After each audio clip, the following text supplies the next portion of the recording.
What's going on, everyone? Welcome to Progressive Action TV. I am your host, Tramel Thompson.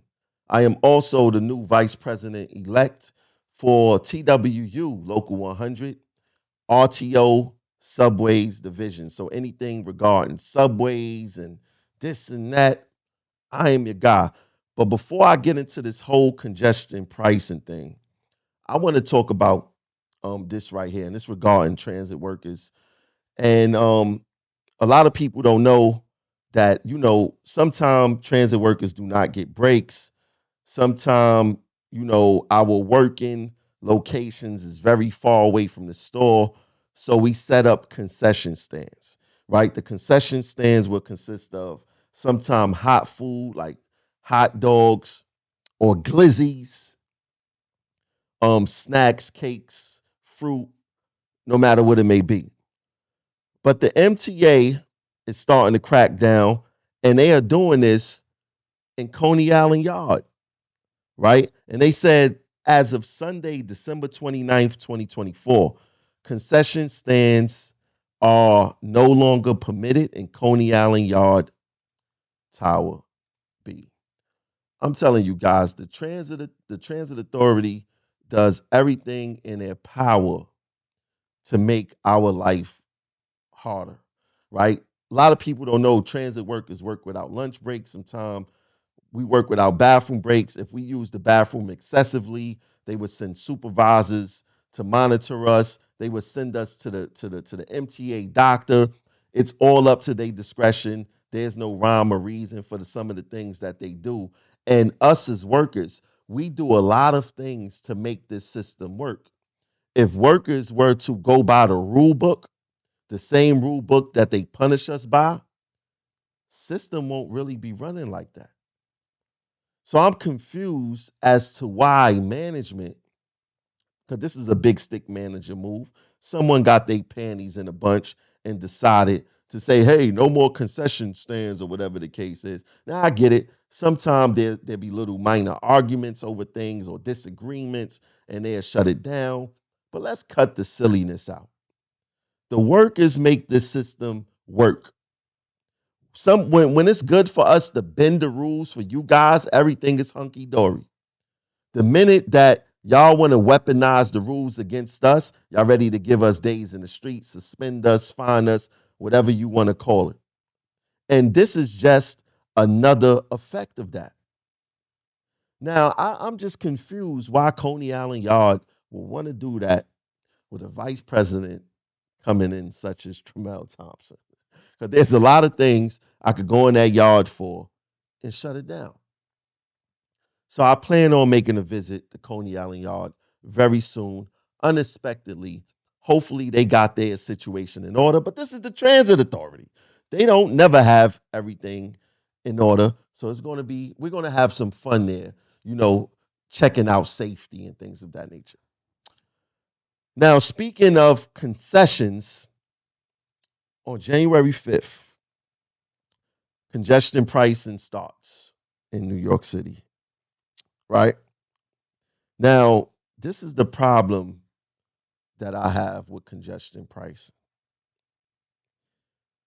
Besides it being an extra tax on the working class and the businesses that fall within this congestion district, the subways are not ready for congestion pricing. What do I mean by that? The NYPD don't have a significant plan, right? A plan to protect the workers. The MTA don't have a plan to protect the workers. Well, Tramel, why are you saying the workers and not the passengers? It's simple. If the MTA or NYPD cannot protect the workforce, then how can they protect you? And believe it or not, we are in the same boat with you guys with the riding public. The people who's not in the same boat as the riding public is Jan Oliva, who travels with armed security, Demetrius Critchlow, the MTA president, who travels with armed security. Those are the people who's not in danger. Who else is not in danger?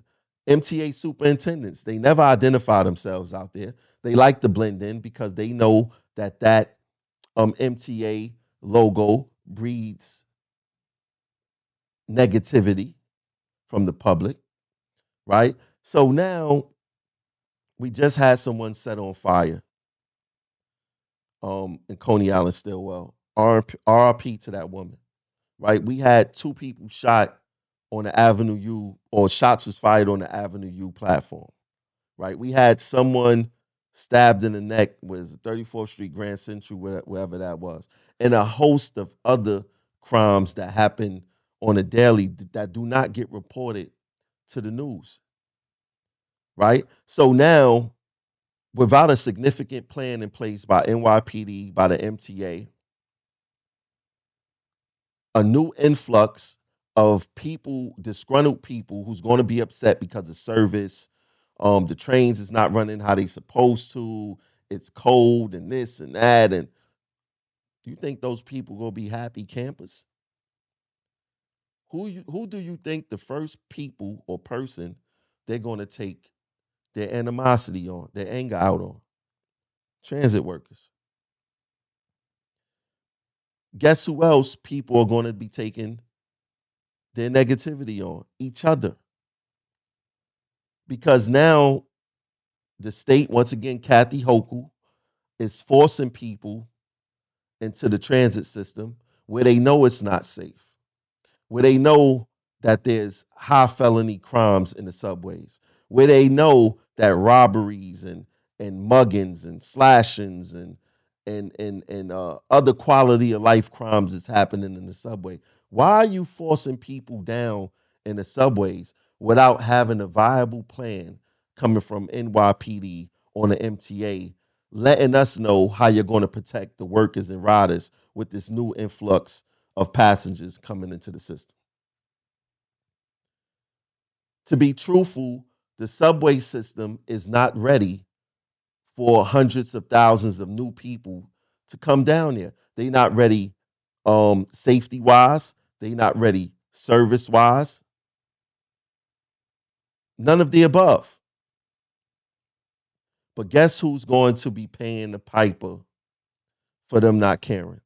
It's not going to be anyone at 2 Broadway. It's not going to be anyone on that 13th floor, on that 20th floor, on that 19th floor. It's going to be the average everyday citizen. And what I want to say regarding that, with me being the new vice president elect of TWU Local 100, I want to create a coalition with the riding public addressing these issues, because I know that you got organizations out there like Riders Alliance. Riders Alliance push for congestion pricing. It boggles my mind. But it makes sense at the same time because Riders Alliance love having the big bosses at their parties. They got a whole bunch of people that's a part of that organization that is not even real New Yorkers. They not from New York. They don't really understand that New York state of mind. It's New York. We gonna have cars. It's part of the fabric of New York. But now they want to force cars in Brooklyn, the outer boroughs, or on these perimeters. It's not healthy. Do they have a plan to monitor the air quality around these borders where these cars may be parking or doing X, Y, and Z, this extra traffic that's gonna be along these borders? Nah, they don't care about that. The only thing the MTA care about is money. It's a bottomless pit for money. MTA stands for money thrown away. They throw the money away to everyone besides the workers who work here. That's a fact. That's a fact. So now they got this new revenue stream of money coming via congestion pricing. They get billions from the federal government, in which I don't want to say too much about that because whatever the case is with that. But they got all these things going on. All of these things going on with no accountability on how they're spending this money. I just seen the New York State Controller, the Napoli, I believe that's his name, put out how the MTA waste money with their procurement budget, right? Capital plans and things of that nature. It's because no one is held accountable when it comes to spending money for the MTA. If this was your average corporation, we see all these corporations closing. We just seen what happened with Party City. MTA would have folded years ago if this was your typical corporation, right? But being the fact that they get endless money from tolls, they get endless money from the federal government. Now they got this congestion pricing. Now they raising the fares on you guys. At what point is enough enough? Make sure you guys like, share, and subscribe to the channel.